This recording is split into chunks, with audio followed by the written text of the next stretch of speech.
Stop me if you've heard this one before. The Canadian housing market just went cold. That, my friends, is a little bit of a lie. We are in the middle of the busiest housing market Canada has ever seen. How busy, do you ask? Well, let's find out on this, your July 2021 Canadian Real Estate Market Update. Hey everyone, welcome back to another Canadian Housing Market Update here on Prairie Real Estate. If you're new here, my name is Matthew Pfeiffer. I'm a real estate agent from Regina, Saskatchewan, and I want to educate you all about real estate. The one line, what's going on in the Canadian housing market right now, is that while we have slowed down from the utterly crazy frenzy record-setting pace that we saw in March and April, the Canadian real estate market is still a very active one, well above historical 5 and 10-year averages.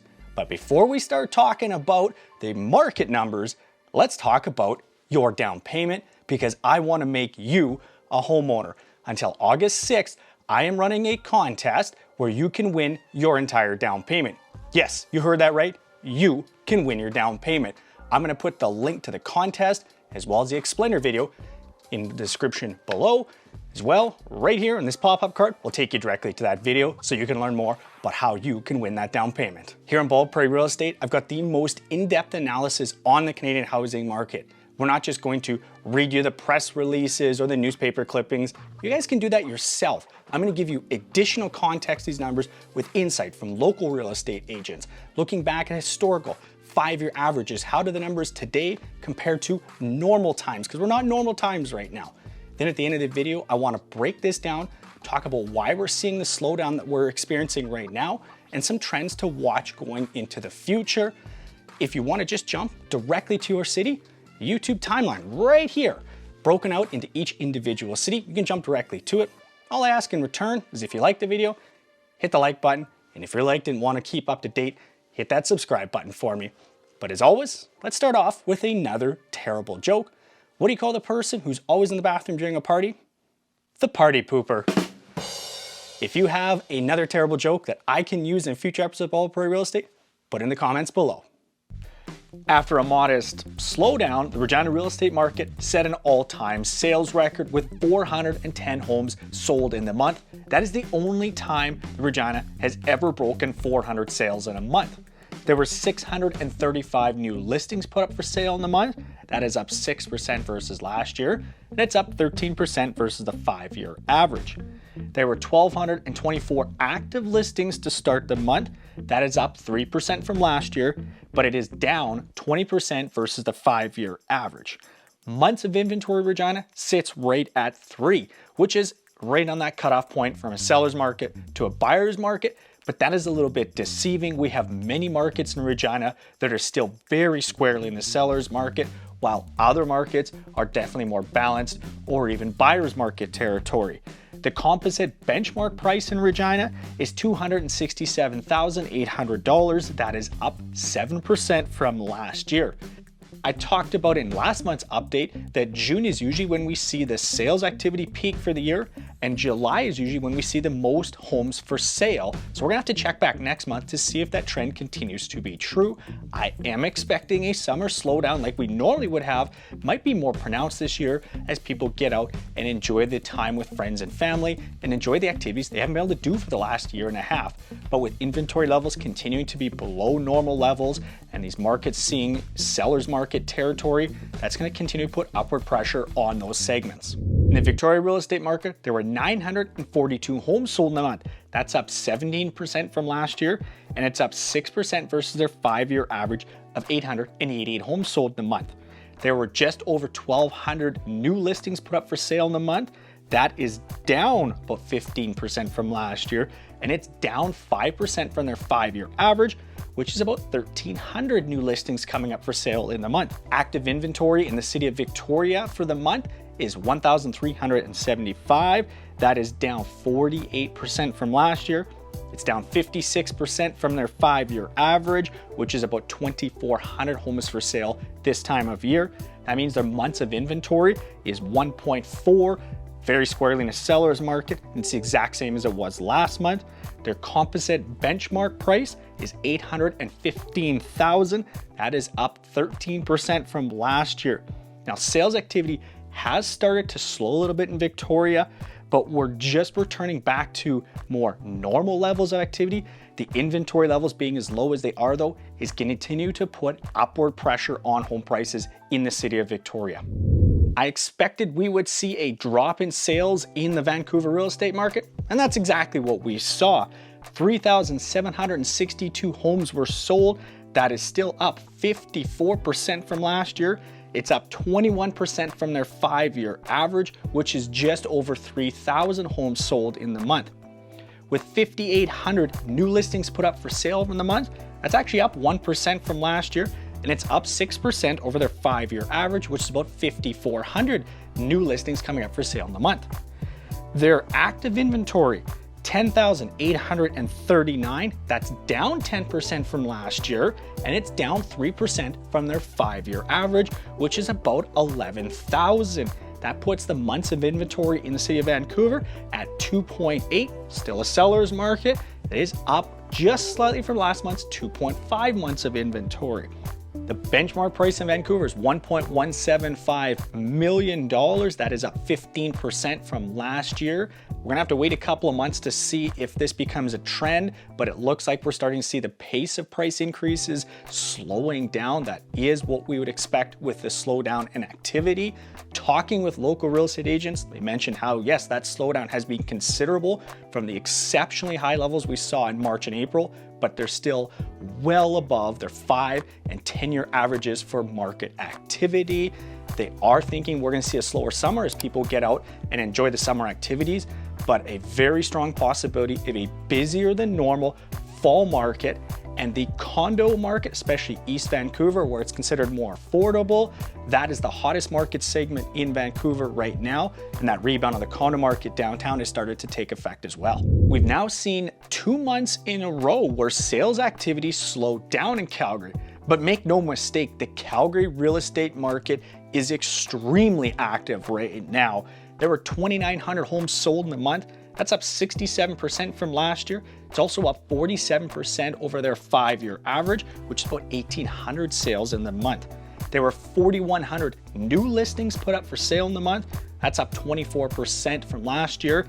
It is up 18% over their 5-year average, which is about 3,500 new listings coming up for sale in the month. With almost 7,000 active listings to start the month, that is up 4% from last year. It is down 8% from their 5-year average, which is about 7,500. And that puts them in a seller's market category in months of inventory at 2.3 months of inventory. It's the same as last month. And that, of course, has pushed their benchmark price up to $458,000. That is up 12% last year, and it puts them right on par with the all-time highs in Calgary that they saw in 2014. With this continued upward pressure in prices, I expect that we'll see now all-time price records being set in Calgary.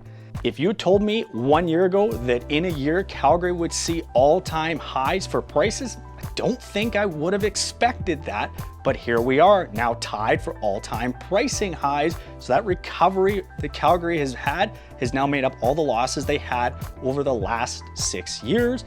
Now, I do think we are going to see a slowdown in the summer here across Alberta because Alberta has finally fully reopened. I think people are going to get out and enjoy their summers. Might result in some pent-up demand in both Calgary and Edmonton for the fall market. The numbers in Edmonton are almost identical to where they were last month. There was 2,800 homes sold in the month. That's up 33% from last year. It's up 41% over their 5-year average, which is about 1,900 sales in the month. New listings, about 4,200 new listings came up for sale in the month. That's up 18% from last year. It's up 23% over their 5-year average, which is about 3,400 new listings coming up for sale in the month. With 7,500 active listings for sale in the Edmonton area, that is up 4% from last year, but it is down 11% from their 5-year average, which is closer to 9,000 active listings. That means months of inventory at Edmonton is at 2.8. That's still in a seller's market. That, of course, has pushed up the composite benchmark price in Edmonton to $350,000, which is up 9% from last year. Prices in Edmonton peaked in 2007. Prices today are on par with where they were in 2015. They haven't caught up to where they were in 2007 just yet in Edmonton, but the way they're trending, that's probably going to happen sooner rather than later. Much like Calgary, I think we're going to see a slowdown in the summer. And if I was a betting man, and I'm not a betting man, I think we might see a more busy fall market than we'd expect to see as everybody takes some time off and then refocuses on real estate in those fall months. Saskatoon continues its record-setting ways with another sales record. That means the last 4 months in Saskatoon are the first, second, third, and fourth best all time for number of homes sold in Saskatoon, with 607 homes, the only time they've sold more than 600 homes in a month. That is up 18% from last year and 55% over their 5-year average, which is 400 homes sold. And this is when sales should be peaking. 825 new listings came on the market. That is down 0.5% from last year. It's also down 1% from their 5-year average, which is 832 new listings in the month. With 1,450 active listings on the market, that is down 7% from last year, and it's down 25% from their 5-year average, which is closer to 2,000 homes for sale this time of year in Saskatoon. That means their months of inventory is 2.4 months. That's a seller's market in Saskatoon. That is down actually slightly from last month's 2.7. This, of course, has pushed their benchmark price up to $331,000. Continues to be a new price record in Saskatoon as they broke their all-time record last month. Now, talking with local agents, the hottest segment in Saskatoon is the single-family home market and what is priced above that benchmark price of $331,000.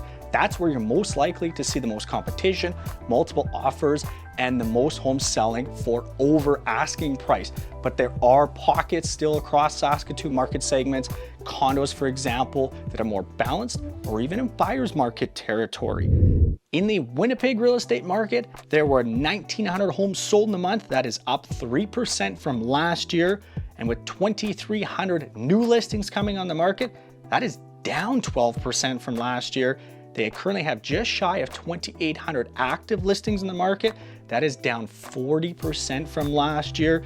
Months of inventory is at 1.4, exactly equal to what it was last month, and still very squarely in a seller's market territory in Winnipeg. Their benchmark price is about $320,000. That is up 15% from last year.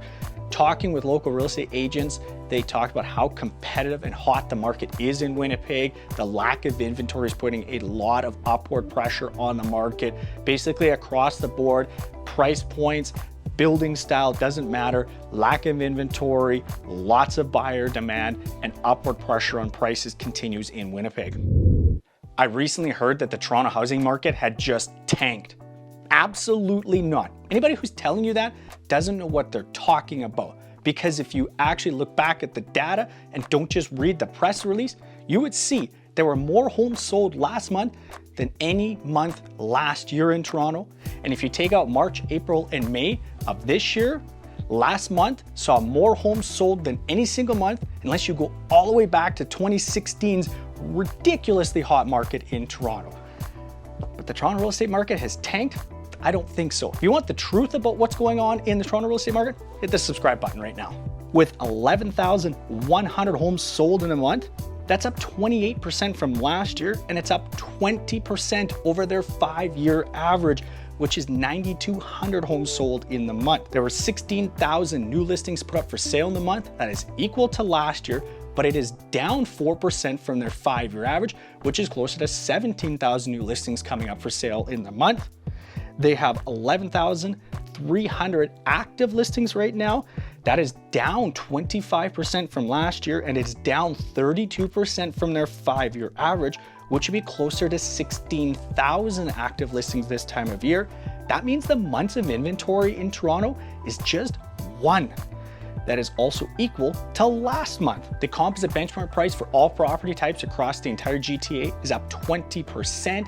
It's $1,050,000. Talking with local real estate agents, they talked about a couple of things are important. First off, the condo market is back. That's where we're seeing huge gains in sales, and prices are gonna start trending up if these sales numbers continue. Single family homes were still very low in inventory, but the pace of price increases and the obscene numbers of offers, where they're seeing 50 offers on places, that has definitely slowed down. The overbids have also come down, so we're seeing a leveling off in the single family market, but that condo market is starting to pick up some steam now in Toronto. There were over 2,100 homes sold in the Ottawa market this past month. That's up 4% from last year. It's up 3% from their 5-year average, which is about 2,000 homes. Talking with agents though, they said we'd sell more houses if we had more to sell. More on that in just 1 second. There were only 1,800 new listings put up for sale in the month. That's down 21% from last year. It's down 27% from their 5-year average, which is 2,500 new listings coming up for sale in the month. There are 2,100 active listings in the Ottawa real estate market right now. That's actually the most listings they've had since 2019. But if we see months like they just had with over 2,000 sales and only 1,800 new listings, that isn't going to remain for very long. That is still down 12% from last year and down 57% from their 5-year average, which is closer to 5,000 active listings. That means their months of inventory continues to stay at 1 month. That is very squarely in the seller's market, and it continues to stay the same. It's been like that pretty much all year, 1 month or less of inventory in Ottawa. And of course, has pushed their benchmark price up even more, $655,000 in Ottawa now. That is up a staggering 35% from last year. Talking with agents in Ottawa, they kept coming back to that lack of inventory. They're having a hard time finding the right houses for buyers because there's just so little inventory on the market, and they would sell more houses if there were more homes to be sold. And until they get significantly more inventory, we're going to see these crazy 20-30% price increases year over year in the Ottawa real estate market. Much like the Ottawa real estate market, in Montreal, they continue to be starved for inventory. Sales were 4,600 for the month. That is down 7% from last year, but it is up 11% from their 5-year average, which is about 4,100 sales in the month. There were just shy of 5,500 new listings put up for sale in the month. That's down 14% from last year. It is up 6% over their 5-year average, which is about 5,100 new listings put up for sale in the month. There were 11,183 active listings to start the month. It's kind of crazy how that has stayed at 11,100 all year long in Montreal. We should have seen them increase through the spring, and that never happened. That's down 13% from last year. It is also down 45% from their 5-year average. They should have closer to 20,000 active listings up for sale this time of year. The months of inventory is 2.4. That is actually down from last month's 2.7. Their composite benchmark price is now up $500,000. That is up about 30% from last year. Talking with agents, much like Ottawa, they talked about these low levels of inventory continuing to be a problem. Of course, the market with the most trouble is the single family market. That's where they see the fewest number of listings, and condos have skyrocketed in sales. They're up 76% over last year. Prices are only up 8% right now compared to 30% in the single family homes. But with that type of sales activity, you're going to see prices in condos in Montreal continue to increase. And much like Toronto and in Vancouver, those price increases in single family homes have pushed people out to the suburbs, or first time home buyers out to the suburbs, or having them looking at condos and townhouses as their starter home. What is causing this slowdown we're seeing, and what are some trends to watch in the future? Let's talk about the slowdown first. And yes, the market has slowed down in Canada, but it's still really elevated. If you pretended that March and April didn't exist and those were utterly insane record-setting months, we'd be talking about how this is the craziest, busiest real estate market we've ever seen. So the slowdown, that's a little bit relative. It hasn't tanked or cooled off or gone cold, anything like that. It's still a very active market. But what's causing this slowdown in sales? First off, is that those buyers who were planning to buy, and the incentives that were put forward with low interest rates and more savings in buyers' bank accounts, and then the social shift, buyer demand shift to larger single-family homes, well, those buyers, they've gone out and they've purchased a home now. That pool of buyers is pretty much exhausted, I would think, at this point. We're still going to see lots of people making those decisions, but not into the extravagant numbers, insane sales pace that we saw for the last couple of months. Then it's summer. Everybody wants to go out in Canada and enjoy their summers, and this summer is going to be extra special because as of right now, most provinces either are reopened or in the process of fully reopening, and everybody wants to get out and enjoy their summers with their friends and their family and do all those activities they haven't been able to do for the last year and a half. So this doesn't surprise me at all to see a slowdown in real estate activity. I also wouldn't be surprised to see an uptick of activity in the fall as people kind of shift back from holidays and summer fun to thinking about real estate again. So here is 3 trends I want you to watch going forward. The first, you always have to keep an eye on inventory levels. If inventory levels continue to stay at these really low levels, Toronto, 1 month of inventory, prices are going to continue to have upward pressure. We're in a seller's market if you're below 3 months of inventory. Balanced is 4 to 6 months of inventory, and 6+ months of inventory is a buyer's market. That is where you will see downward pressure. So if you're not seeing inventory levels in the balance to buyer's market inventory levels, we're not going to see downward pressure on prices until that starts to happen. Again, 1 month's inventory, that's going to push prices up. The second trend I want you to keep an eye on is the condo market. We're already seeing a huge rebound in sales after those were the hardest hit last year. Seeing sales numbers 50, 60, 70% up from where they were last year and above historical averages because we're seeing the return of the investment market, but also as single family homes have increased in price, the condo and townhouse market is the starter home market for younger first-time home buyers. The third trend kind of ties into the second trend I just talked about, and that's immigration, because immigration is going to be driving the rental investment market going forward. Canada is set to welcome significantly more new Canadians to the country than we ever have, and this is going to be for at least the next 3 years. That will drive the rental market. As these new Canadians arrive, they typically will rent for 3 to 5 years, and then they will go out and purchase a home once they become established and they have a down payment, Canadian credit, etc. So we are going to probably see a secondary boom happen in 3 to 5 years as all these new Canadians who have arrived in Canada start getting ready to purchase homes themselves. Right now though, that's going to drive the rental and investment market in Canada. Bonus trend that you should also take a look at right here. This is what the YouTube algorithm says you need to watch next on Bald Prairie Real Estate. And if you're a first-time home buyer, right here is a first-time home buyer playlist that's going to give you all the information you need to know about buying a house in Canada.